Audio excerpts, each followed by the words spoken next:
Haya sasa nyinyi watu unajua mimi siwaelewi kwa sababu kila siku nyinyi mnaletea hizi kesi zenu na nimechoka kabisa hizi kesi zenu. Hebu niambieni, jaribu kunielezeni mara mwisho nielewe hii shida iko na wapi.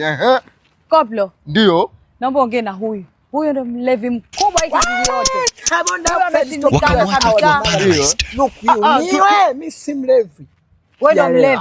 Tulia. Haya machupa hata huoni hayaishi. Kwa hiyo wewe ngoje. Kwa hiyo wewe tabia yako ni kulewa.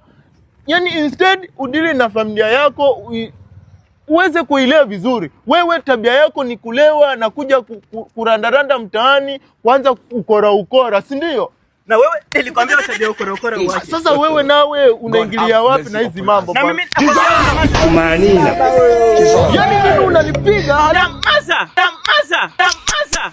Baby, let's go. Wakamwacha akiwa paralyzed. Wewe umepiga ofisa, sasa tutaongea kituoni, nimekushika, twende hivi. Pole bana afande. Sasa unaniambia mimi tena pole? Hapana, hiyo kumbe wewe unatumia heroin. You cannot be serious. You cannot be serious.